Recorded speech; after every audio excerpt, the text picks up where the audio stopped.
All right, hi everyone. This is lecture video 5, which is the first video for module 2.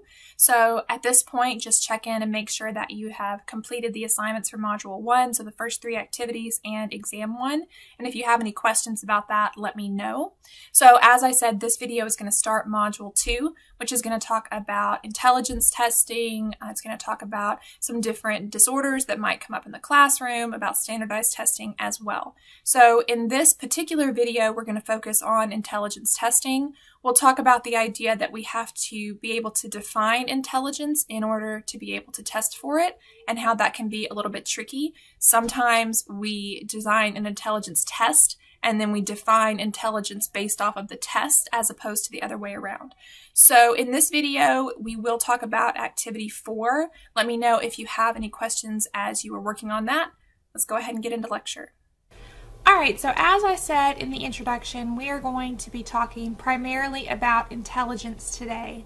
And I also mentioned in the introduction that in order to test for intelligence, we have to be able to define intelligence. So how would you go about creating a test if you didn't understand the concept you were trying to test for? So, for example, this is a loosely based example, how could you write a test to measure someone's ability to speak French if you yourself don't speak French, or if you don't know exactly what French looks like or what that means?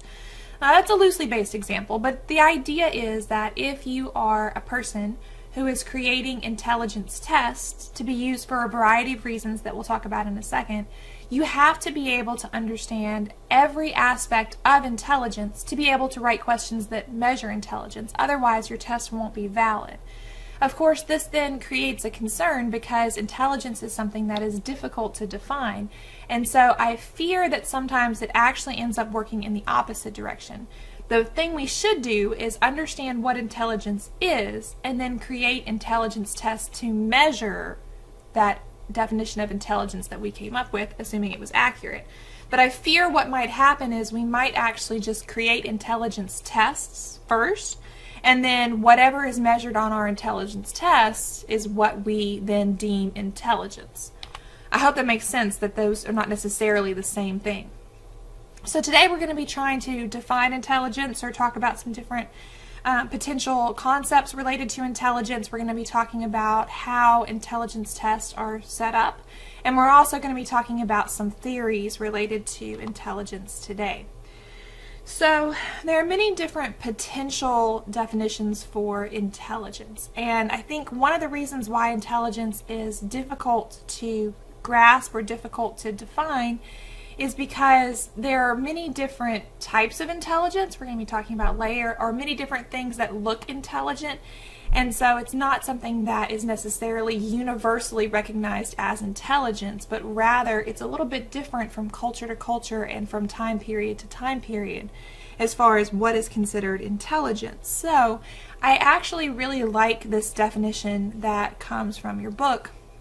Intelligence could potentially be defined as problem-solving skills and the ability to adapt to and learn from everyday life experiences. Now, what I like about this is that, first of all, with the problem-solving skills, we're saying intelligence is something you can use.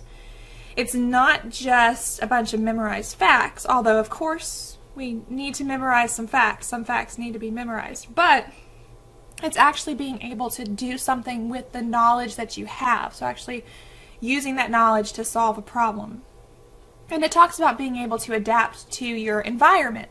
So, for example, during today's time period, a person would be considered intelligent if a person was good in school, because education is very important right now, very hard to get a job without a good education.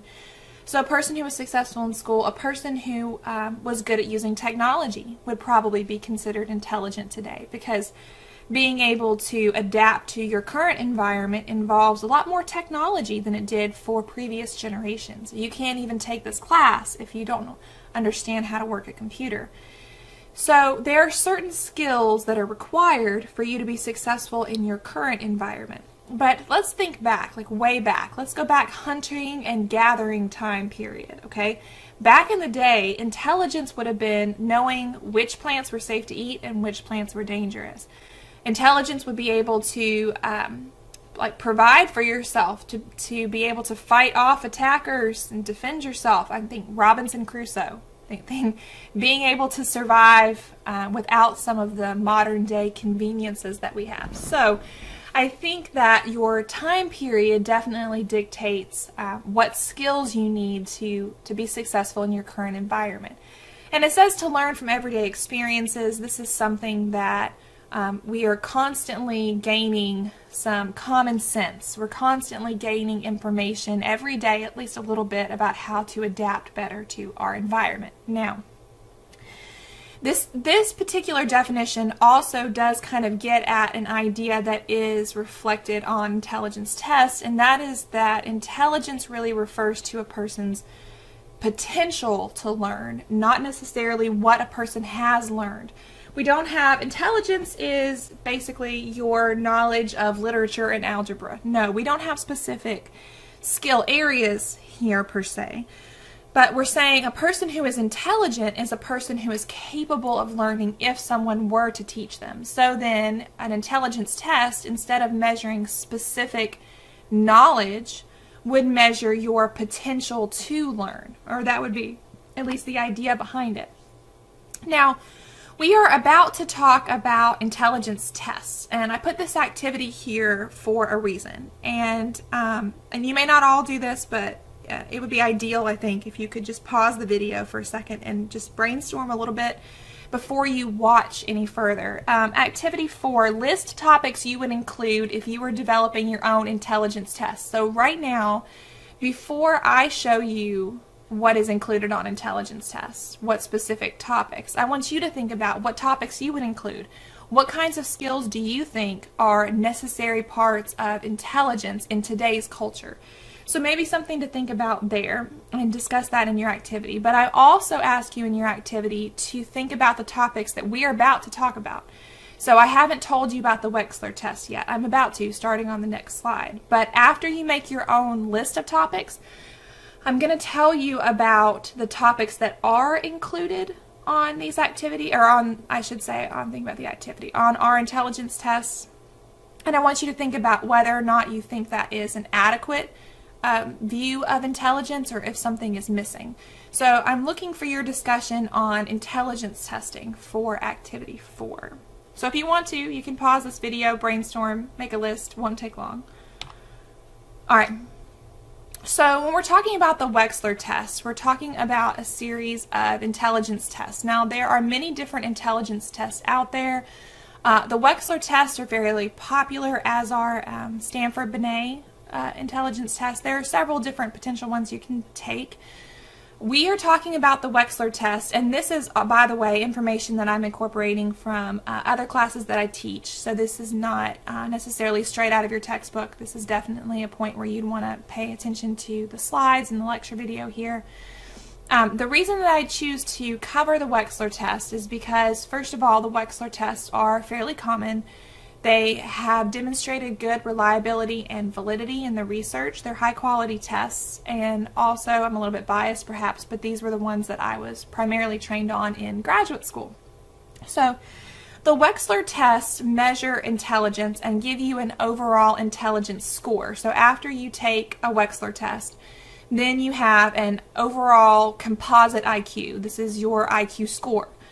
But your overall IQ score is made up of a subscore on 4 areas. So the Wechsler tests include verbal comprehension, processing speed, perceptual reasoning, and working memory. Now, I think verbal comprehension basically explains itself. Obviously, being able to understand and use language is important, and it's an important part of intelligence.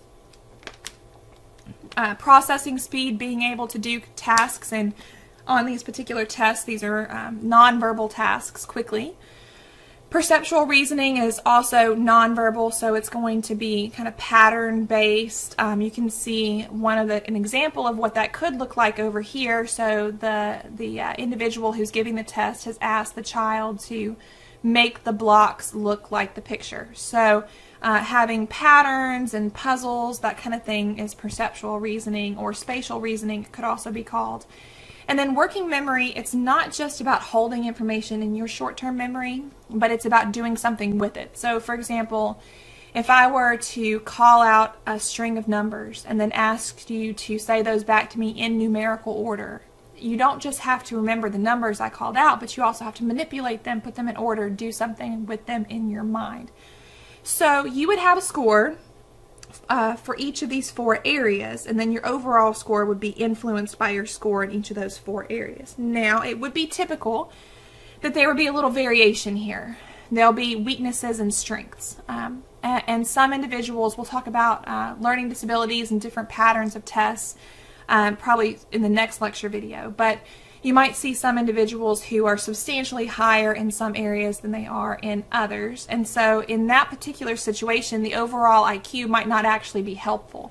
If someone's has an incredible verbal comprehension score that's super high and then a perceptual reasoning score that's low, then when you average those out, it's not exactly a straight average, but just so you kind of understand the concept, when you average those out, their IQ wouldn't really tell you anything about their verbal comprehension or their perceptual reasoning. So in addition to looking at the overall IQ, you also want to look at the performance in each of these 4 areas. Now, regardless of which Wechsler test you're taking, you'll have scores in these 4 areas. But there are 2 versions that primarily are used. The Wechsler Adult Intelligence Scale, this would be for individuals age 16, I don't remember, 16 to 89, I think, something like that.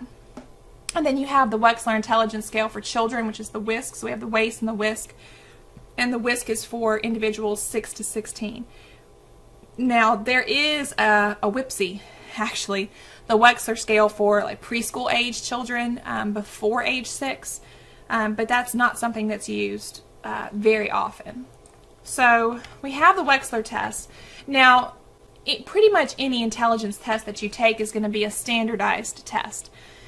Now, we are going to have a lecture coming up that is going to talk about standardized testing, and so you'll have an opportunity to discuss your thoughts on standardized testing at that point. But when we say that a test is standardized, all that we mean is that there are standard procedures for how to administer that test, for the questions that are included, and for how to grade that test. So, for example, when a person is trained to give the Wechsler test, you have the same questions, you have the same explanations of the instructions. So when you go to a new subtest and you start explaining to the person what they're supposed to do, you're not supposed to ad-lib that and just say whatever comes to mind. You're supposed to read the instructions straight out of the book.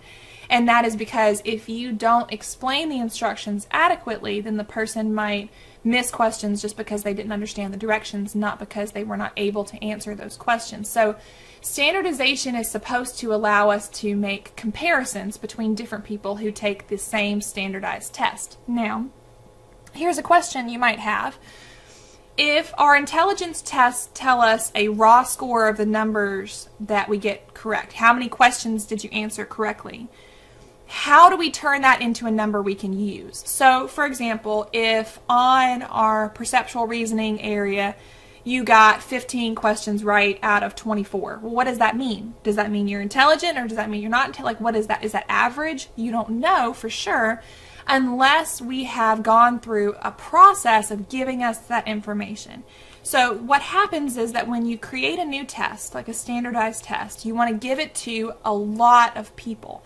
And then that becomes your norm group, your normative group. So if you create a test, for example, that's intended to be used for children between the ages of 6 and 16, then you have to find a whole lot of individuals between the ages of 6 and 16 to take that test.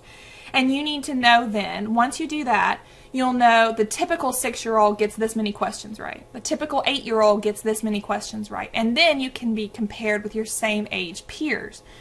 Age is important with these tests because you would expect that things like memory and perceptual reasoning, those things are going to get better as the child gets older, as the child has more academic experience, as well as when that child has more frontal lobe development. So you're going to be compared with your same age peers. Now, in addition to getting 6 to 16-year-olds, you also want to make sure that your sample is representative of the population. So every ethnicity that's going to be taking the test should be included in your normative group. Every socioeconomic status, right? Every region, different parts of the country. So you wouldn't want to take this test, design it in Mississippi, give it in Mississippi, and then say, hey, this is valid for the entire country. No, you have to get individuals from the entire range, geographical range, that are going to be taking this test. Once you do that, then you're able to compare apples to apples, or at least that's the idea. So standardization means defining the meaning of your score based on a comparison with performance of others who have taken the test before. So basically what I'm saying when you take a standardized test is you did better than this percentage of individuals. I think things like the ACT, it's been a while since I took the ACT, but I think tests like the ACT tell you you did better than this percentage of students, for example. So it's standardized, you're being compared with your same age peers, right? Now, this is what's mentioned on the slide here about people of your chronological age, because, as I said, it would not be fair to compare a 6-year-old with a 10-year-old, for example. But this is also true for adults. Think about this, as you get older, things like working memory start to decline. Things like processing speed might start to decline. Now, verbal skills might stay a little bit more solid for a longer period of time, but we know that some cognitive abilities can decline a little bit as we get older. So it wouldn't be fair either to compare a 50-year-old's IQ test with a 70-year-old's IQ test. So you're going to be compared with people who are right around your chronological age. So this is intended to show you the basic idea behind intelligence testing, or behind standardized testing in general. So what you're going to see here is that we have what's called a bell curve or a normal curve. And what this means is that the vast majority of people who take a standardized test are going to be right here in the middle. So if we're talking specifically about the Wechsler test, the average score on a Wechsler test is 100. So if you take a Wechsler and your score is 100, then you would say, okay, you are right in the middle. That is average for your age. That's where you're expected. But 68% of people are going to fall between scores of 85 and 115. So 15 points below or 15 points above, the vast majority of people are going to cluster here around the middle, and that's why this curve is so high in the middle, because this line represents the number of people with this score. Most people will fall here in the middle. However, you will have some people down on this end who perform very poorly on an IQ test. Down here at scores of 55, you might have 0.1% of the population. So it's very rare to find a score that low.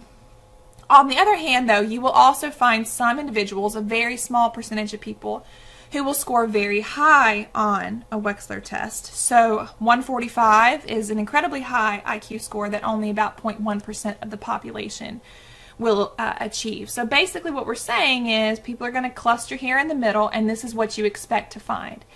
So if a person takes an intelligence test and their score is in the average range, we're going to say, okay, well, that's exactly what we expected. That's pretty typical, right? Now, that may give us a little bit of information. We should expect typical performance from a person who has typical intelligence. But also, if you take an intelligence test and it tells you that you're on the lower end or the higher end, then that also tells you something about how to individualize education, that kind of thing. So there's not going to be any test questions like this where I ask you to actually do something with the numbers on this slide. The thing I want you to know is that the average score is 100. That's the average score on a Wechsler. But it says, for example, if your score is higher than 98% of the population, your IQ is around what number? Well, we see that about 2% of the population are above 130. So then about 98% of the population are below 130. So if your score is at about 98%, then you have 130, for example. Now, we have ranges here that we use for our Wechsler test. We also use these same ranges for achievement testing, which is something we'll talk about probably during our next lecture video. But specifically about intelligence testing, the average score is 100 on a Wechsler. However, any score between 90 and 109 is considered average. So although 100 is the exact numerical average, typically anything between 90 and 109 we would consider average and we would not be worried. All right, but not all individuals, most will fall in this range, but not all individuals will fall in this range. A score between 80 and 89, now this is a composite score, your overall score made up of the 4 sub-areas. A score between 80 and 89 is low average. Between 70 and 79 is borderline. As borderline, the name suggests we're starting to worry about an intellectual disability here, which is also something we'll talk about during the next lecture video. And then anything 69 and below would be considered extremely low. On the other end, we have 110 to 119 is high average, 120 to 129 is superior, and 130 and above, which is very rare also, would be considered very superior. Now, just for fun, I did this a few years back. I looked up IQ scores of certain celebrities. Now, what I will say is that this is intended to just give you practice with the IQ ranges and is not intended to be necessarily straight 100% fact, because sometimes things on the internet are not true. Spoiler alert. So I have no idea if this is really Lindsay Lohan's IQ score, but according to the internet, so I have some celebrities here. If you want to, you can pause and guess a number for the IQ scores here, if you want to do that. But here are the answers. Alright, so according to my internet research, Lindsay Lohan has an IQ score of 78. So if we go back to our ranges, 78 is on the higher end of the borderline range. So, sorry, Lindsay. George W. Bush, 125, which is in the superior range. Albert Einstein, 160. That would probably be the max. The max, very high. I'm not sure that anybody ever gave him a Wechsler test, though, to be honest. So this is just intended for practice with numbers. Britney Spears supposedly has a 104, which would then be in the average range. So just what we're expecting for Britney. Look at Madonna, 140. Very high score. Go Madonna. All right, very good. If you have any questions, as always, let me know. Basically, you have an overall composite IQ score that's made up of your performance in those 4 sub-areas. And once we have that overall score, we also determine what range you're in. Now, you might wonder why the ranges are useful. If I have your overall score, why do I need a range? Well, let's think about that. Let's say that a person has an IQ score of 111. And what does 111 mean? Well, the reason we have to have ranges is because your score might change a little bit if you took the test today versus next week. I mean, think about it. If you've slept well last night and you've eaten a good breakfast and you're in a good mood and the sun is shining and you're happy, you're going to do a little bit better. If you go in and you have not slept well and you're irritable and you've had a bad day and it was raining and you couldn't find a parking spot and you're hungry, you probably wouldn't do quite as well. Although intelligence is something that's fairly stable, but test-taking performance is not always fairly stable. It depends a little bit on your mood and your personal experience at the moment. So we do ranges to say, okay, well, your overall score might be 111, but basically what we're saying is we give confidence intervals is the statistical term, but you're probably somewhere between 107 and 111, 107 and 115, somewhere in there. It's probably your true IQ, but it might change a little bit based on your circumstances. All right, now, we have to continually be improving our intelligence tests. The Wechsler tests are actually, as far as I know, unless something has changed and I'm not aware, on their 4th version. I'm sure they're working on their 5th version, but the WAIS-4 and the WISC-4 are, I believe, the ones that are currently being used. The reason why we have to continually come up with new additions, part of that is because of something called the Flynn effect. Performance on intelligence tests has improved over the years worldwide. So, I just told you guys a second ago that the average score on an IQ test is 100. And so, I mean, the last data we have here is from 1990, so, wow, skip forward 30 years, basically. And we're a little bit higher. We're right around 100.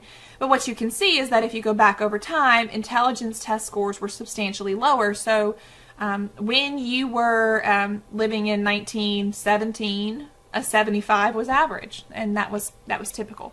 So we have to continue to re-standardize our tests because people's test taking changes over time. Now, why does this happen? Why is it that we're doing better on intelligence tests now than we used to? Well, several potential answers. The one that jumps out at you first is, hey, we're smarter than we used to be. And that's possible. That would be great. But there are other things that are involved as well. I think people's test taking, people who were living in 1917 certainly didn't have as many years of education as the average person today. And so you wouldn't have as much practice or experience with test taking. You might have more practical skills that might not be measured on an intelligence test. There probably were fewer people taking intelligence tests. Also, I think access to the internet, access to libraries, access to information, electricity makes a difference.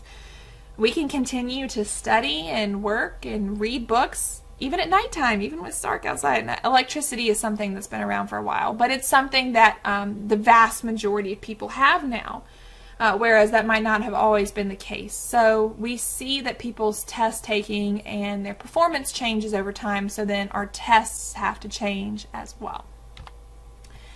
Alright, now there is absolutely no point in having tests that are low quality. Giving a low quality test is a waste of time at the least, and at the most it can be detrimental because it can give you false information. So we want to make sure that our tests are good. And how do I make sure that our tests are high quality? Well, we need to make sure first of all that they are reliable and valid. So first of all, a test or other measuring tool is reliable when it generates consistent results. If you're measuring something that should produce consistent results, which the vast majority of things should. There are a few examples where maybe this wouldn't be. I'll talk about that in a second. But like, say for example, intelligence. Your intelligence is fairly consistent. So if you took an IQ test today and a month later you took it again, your scores probably wouldn't be exactly the same, but they should be very close to each other. They should still be in the same ballpark. If you made a 90 today and 130 a month from now, I'm either going to say, well, you were under the substantial influence of a substance when you took it a month ago, or our test is just not working out well. So we need our test to be reliable or to be consistent. If you step on a scale and it tells you how much you weigh, and you step off, and you step back on the scale, and suddenly you've lost or gained 30 pounds, obviously that scale is not reliable. And if it's not reliable when it's measuring something that should be reliable, like your weight from 1 minute to the next minute should be reliable, then obviously it's not accurate. Also, it's not valid. So if your height was measured with a ruler made of stretchy material, what would be the problem? Let me see my graphic here. There we go. It stretches. The problem is that if you were measuring yourself with something that was stretchy, you might pull it further one time, not pull it as far the next time. You wouldn't get consistent results. Now, consistency, however, is not enough. Reliability is great, and we want reliability, but validity is also crucial. The basic idea behind validity is that it accurately measures what it is supposed to be measuring. So, if I'm giving an intelligence test, it should be measuring intelligence. Now that sounds obvious, like duh, we know that. But, okay, then what about test-taking ability? Is test-taking ability part of intelligence? Because some people are just better test takers than others. What if there is a component of intelligence that we do not include? Like, for example, when we looked at the topics that are covered in the Wechsler tests, those are good topics, sure, but creativity wasn't listed. Is creativity important for intelligence? Well, that would be a question for you to answer for yourself. Maybe something to think about for your activity. But why is creativity not listed? Well, I think because creativity is hard to score. If you write a poem or paint a picture or solve a problem, I don't know how to compare that. There's no right or wrong answers there, and that makes it difficult to score, which makes it difficult to standardize, and that's probably why it's not on the test. But if there is an important part of intelligence that we're not including in our test, then our test would not be as valid as we would like. So it says if your height was measured with a yardstick where the units were too small, it wouldn't be accurate because you don't have an accurate measurement of inches, feet, that kind of thing. Alright, So now that you have a general idea of what I mean when I say intelligence, let's talk about a few different theories of intelligence. So first of all, Sternberg. Sternberg had a theory that there are 3 main types of intelligence and that you would have different levels of each of these. So no one's going to be, according to Sternberg, it would be very rare to find someone who's super high on all of these. Typically people have some that they're better on, some that they're not as good on. So analytical, practical, and creative. A person who is high on analytical activity, or analytical intelligence, I should say, can analyze, judge, evaluate, compare, and contrast. So this is a person who, for example, might be a great student because you can look at the information, understand it, evaluate it. Being able to compare and contrast would be fantastic skills for test taking. This might be a person who is research oriented, someone who works in a research lab, that kind of thing. A person who has an analytical, logical mind. On the other hand, a related but not necessarily the same type of intelligence would be practical intelligence. This is the ability to use, apply, implement, put into practice. So it makes me think, I'm going to make apparently a lot of Big Bang references this semester, but it makes me think about an episode of the Big Bang Theory where all the guys were going somewhere in Penny's car, and I think it was Penny's car, and the check engine light is always on, and basically the car dies. And Leonard's like, okay, who in this car understands internal combustion engines? And everybody's hand went up, and everybody starts talking. Everybody understands internal combustion engines. And Leonard's like, no, I mean how to fix one. Oh, well, no, I don't know that. So it's one thing to understand the information or to be able to reason out the information. When I was in high school, I took the ASVAB. And I don't really even know, I don't know, they were just like, hey, we're taking a test, come take this test. And it was, I don't know how this happened. I made almost a perfect score on it. But it was tons of questions that, I really didn't understand the material. I was just a good test taker. And so I made a really good score on it. And so I think it had something to do with like military recruitment perhaps. And they started calling me. They came to my school and sat next to me at lunch, and they're trying to recruit me. And I'm like, no, you don't understand. I'm a good test taker, but I'm not practically able to use any of that information. I could just reason out the answer. So there's a difference between having the knowledge and being able to use the knowledge is what I'm saying here. So practical intelligence is common sense. You can actually go out, make something with your hands, fix something that's broken, do something practical. On the other hand, creativity here, just like it sounds, you're going to create, design, invent, originate, imagine, come up with new ideas. I would think of the 3 here, creativity is probably my lowest area. I am not necessarily someone who thinks outside the box. I'm very comfortable inside my box. When I was in grad school, I had a professor who would do things like he would pass, I remember one time he passed around this bottle that had like red liquid in it, and there was a label on it, and it was like, it said something like dragon's blood hand sanitizer or something. I have no idea.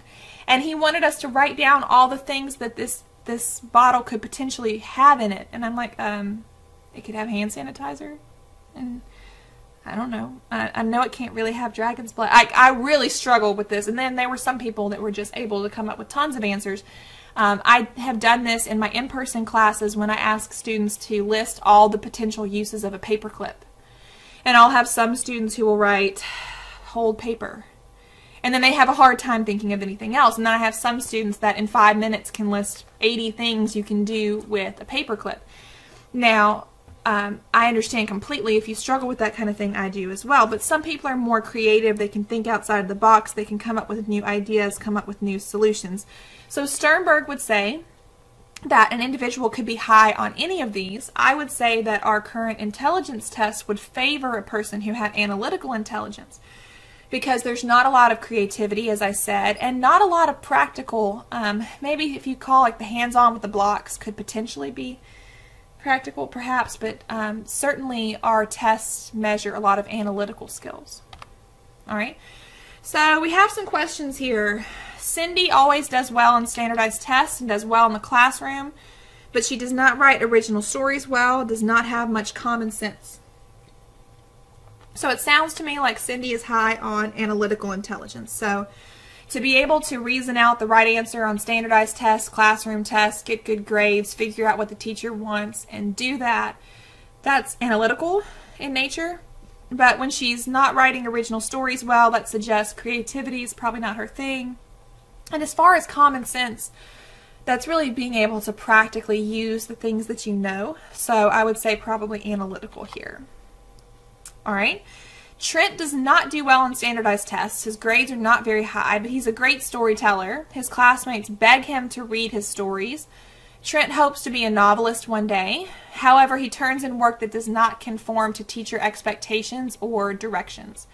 So first of all, obviously he's high on creative intelligence here, able to write stories, come up with new ideas, has a great imagination. The fact that he is not doing well on tests and grades suggests that his analytical skills may be lower, as he's not able to reason out the correct answer. But then also the fact that he's turning in work that does not meet expectations or directions says he may be low on the practical area. He's not able to follow directions. He's not able to produce a product that followed a set of directions or set of instructions. So creativity is certainly his strong point.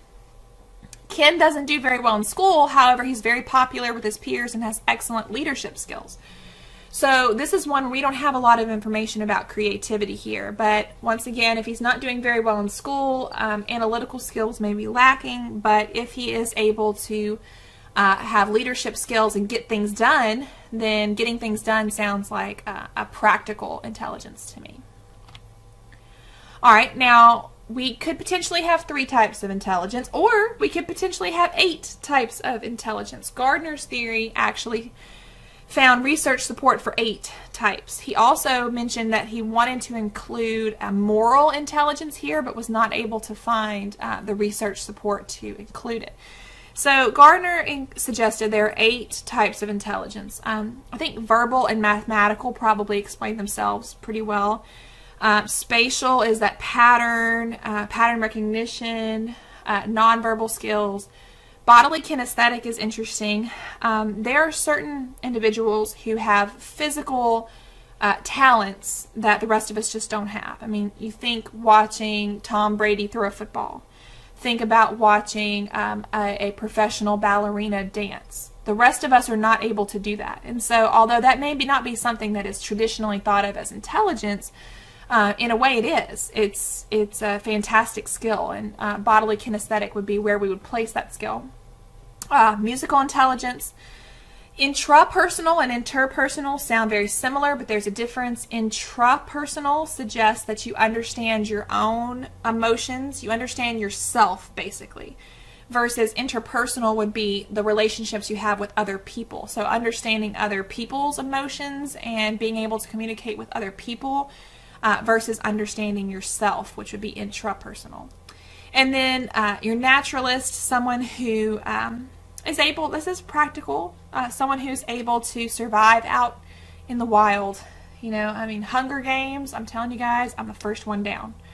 There's no way I'm going to survive. My husband, if there's ever a zombie apocalypse, which I'm not holding my breath for, but if there ever is, my husband will be out there building shelter and shooting. My husband's a duck hunter. And I'll be fine because of him. But on my own, I'm toast. I'm just telling you guys. Just being honest with you. All right. In addition to that, is there such a thing as emotional intelligence? Well, I think stereotypically we would say yes, and we would say that women tend to be higher on emotional intelligence than men. A person who has emotional intelligence is the person who is able to both perceive and express emotion accurately and adaptively. So adaptively kind of means appropriate based on the situation. Can you understand other people's emotions? Can you express your own emotions in a healthy way? So certainly there are careers where an individual might need especially high emotional intelligence, and I would say a psychologist would be definitely one of those areas where we would look to a person who has a difficult time understanding and reading other people's emotions is probably not someone who's going to automatically be successful as a psychologist. You may be able to learn this and acquire this perhaps. But understanding emotion, emotional knowledge, recognizing emotion, using emotion to facilitate thought is an interesting concept here. Oftentimes when people get emotional, they're not able to function. I don't know if you're one of those people, when you get upset, when you get anxious, it's hard to think, hard to process, hard to make good decisions perhaps. But a person who is high on emotional intelligence might be a person who uses their emotions to fuel their progress, to channel their emotions into their work and actually do better because of their emotions instead of being hindered by their emotions, as well as being able to manage their own emotions and the emotions of others. Now, this is one of those where I wish this was an in-person class where I could get your thoughts on this. Historically, stereotypically, we have thought of women having higher emotional intelligence, and typically in my psychology classes I do end up having more female students than male students, not just at the W but at MSU as well. But I think that there certainly are women who are low in emotional intelligence. There are men who are high in emotional intelligence. I think part of the difference here probably has to do with culture and parenting and what we emphasize in our sons and our daughters differently, perhaps. But emotional intelligence, definitely an interesting concept. So, thinking back on the information we've covered on the last few slides, how are you intelligent? What areas would you consider your strong suits? And also, be aware that no one is high in all of these areas, so that's okay. It is good to identify your weaknesses. Maybe there are things you can practice and things you can shore up. When I was in grad school, when we would write reports about intelligence tests, we would say the client is demonstrating great strengths in this area. The client may need to improve in these areas, so it is important to know both, but be aware of your strengths. How are you intelligent, and how did teachers accommodate instruction to address your intellectual abilities? And if your answer to this is they didn't, which may very well be your answer, then think about how you could do better when you're a teacher. So if you have students that are creative, if you have students that are practical, if you have students that are hands-on, I homeschool my kids, and I see a difference between my son and my daughter as far as which skills they have, especially a knack for. And so if at all possible, trying to tailor something. So if you have someone who is more visual, if you have someone who, like my son loves to build and put things together, and so having something hands-on in front of him for him to work with is something that is especially helpful for him. Whereas my daughter, something more verbal might be fine without something hands-on. So thinking about how you can accommodate different students' abilities and include their strengths in their lessons, that would be really helpful and really encouraging. All right, last couple things to think about for this lecture video. First of all, should schools use intelligence tests for placement purposes? So there are a couple ways to think about this. On the one hand, you might be thinking about students being selected to be in gifted. So sometimes there's a cutoff where a school will give an intelligence test, and any student who has a score over a certain point would be in the gifted program. But you could also think about using intelligence testing to place students in special education. Any students who had a score below this are now been put into special education classes. There's an argument on either side here. I'm going to go right down the middle, which is always the safest place. I'm going to say yes, schools should use intelligence tests for placement purposes, but they should not use them alone. They should use them in conjunction with other information as well. So, for example, a student might have a high score on an intelligence test. That doesn't necessarily mean that student is ready for gifted classes. That doesn't necessarily mean that student is ready for advanced placement classes. You need to not just look at one particular piece of information, but also think about how is this student doing in the regular classroom. Talk to student about it, talk to parents about it, talk to teachers about it, and make an informed decision.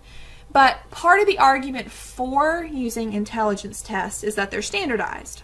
And so theoretically they should allow for a fair comparison. However, on the other side of things, we do know that, like I said, if you haven't had breakfast, you're tired, it's a bad day, then your performance might be especially low, or for some students, they may be capable of doing much better, but they're just bored or not interested, and so they're just making Christmas trees on their Scantron and they're not really trying. The test score does not necessarily reflect the student's ability, so taking into account other pieces of information as well would be my thought here. All right. Last slide we're going to cover for this lecture video, nature versus nurture. So we had an activity about this earlier in the semester already. Nature refers to biology and genetics, what you receive from your biological parents genetically, and then nurture refers to your environment. So teachers you've had, peers. Your parents are also an important part of your nurture. Did your parents read to you? Did they provide discipline? That kind of thing. So let's say we have an individual who is a prodigy. This person is incredibly intelligent and has tons of abilities, and you might ask yourself the question, how? How did that happen? Was the child born that way, or did they become that way? This is an important question because we try to understand how much control we have over an individual's outcomes. If a person has very low intelligence, is this something genetic? Is this something biological? Or is there something we could have done better to try to have a better outcome? So obviously there's going to be an influence from both. As far as nature goes, genetic components provide a propensity for a particular developmental trajectory. In other words, as I had a professor in grad school explain this to me, it's like a rubber band. When you have a rubber band, there's a range. You can stretch your rubber band out all the way, or you can not stretch it at all. But there's going to be a range as far as how far that rubber band can go. It cannot go any further than the actual amount of rubber in the rubber band. You get what I'm saying here? There's only so far you can stretch it, but you could not stretch it at all. And so my professor suggested that your genetics give you your range, your rubber band. And some people might have a bigger rubber band than others, but your genetics say, okay, based on your genetics, you can be anywhere between a 90 and a 115 on an IQ test. I'm just randomly making up numbers here, but this is just an illustration. Now, where you actually fall in that range, though, depends on your environment. Your environment determines how far that rubber band is stretched.